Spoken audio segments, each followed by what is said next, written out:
তো আজকে ঘুরতে এসে কি বিপদটাই হচ্ছিল। তো আসসালামু আলাইকুম সবাইকে, সবাই কেমন আছেন? আশা করি অনেক ভালোই আছেন, আমরা অনেক ভালো আছি। আজকে ঘুরতে আসলাম বাড়ির পাশেই আমাদের মাঠের জমির সাইডে নিরিবিলি একটি জায়গায় ঘুরতে আসলাম। তো ঘুরতে এসে অনেক বিপদে এরকম বিপদ হচ্ছিল একটি, তো আল্লাহ বাঁচিয়ে নিয়েছে। এই যে দেখতেই পাচ্ছেন আমার মেয়েটা। তো দেখেন কত সুন্দর জায়গাটা, কত সুন্দর আবহাওয়া। জায়গাটা তো আমার অনেক ভালো লাগে। আবহাওয়াটাও আজকে অনেক সুন্দর, দেখতেই পাচ্ছেন।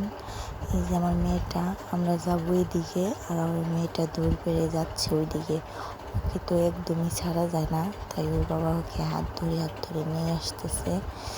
যাদের একটা পিচ্ছি আছে তারাই বুঝে কতটা বিপদ, মানে কতটা সামলিয়ে রাখতে হয় পিচ্ছিটাকে। আমার মেয়ে এই পাকা রাস্তায় দুইবার পড়ে গেছে। তো আমি তো ভাবছি হাত পা হয়তো চলে গেছে, আল্লাহ রক্ষা করেছে, হাত পা চলে নেই। তো আমি তো খুবই ভয় পেয়ে যাচ্ছিলাম, তাই ওর বাবা ওকে আবার খুলে নিয়ে যাচ্ছে। তো এই যে আমাদের মাঠের জমিতে নতুন পানি এসে গেছে। আপনাদের ওইখান দিয়ে কি নতুন পানি এসেছে? কমেন্টে জানাবেন। বাবাকে হাম্বা দেখাচ্ছে, কারণ আমার মেয়েটা হাম্বা দেখতে খুবই পছন্দ করে।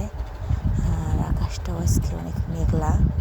এই যে ওর বাবা ওকে হাম্বা ধরিয়ে দেখাচ্ছে, ওকে কোলে নিয়ে যাচ্ছে যদি আবার পড়ে যায়।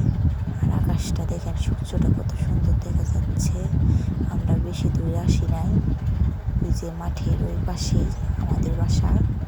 আমরা বাসার আশেপাশে এসেছি সাইডে, বেশি দূরে আজকে ঘুরতে যাইনি। এই যে আমার বাবা ওকে কোলে নিয়ে যাচ্ছে। আর এই জায়গাটা আরও সুন্দর হবে যখন এই গাছগুলো অনেক বড় হবে, তখন এই জায়গাটা আরও সুন্দর দেখা যাবে। গাছগুলো ছোট ছোট, তাই জায়গাটাতে অনেক একটু ছায়া পড়ে না।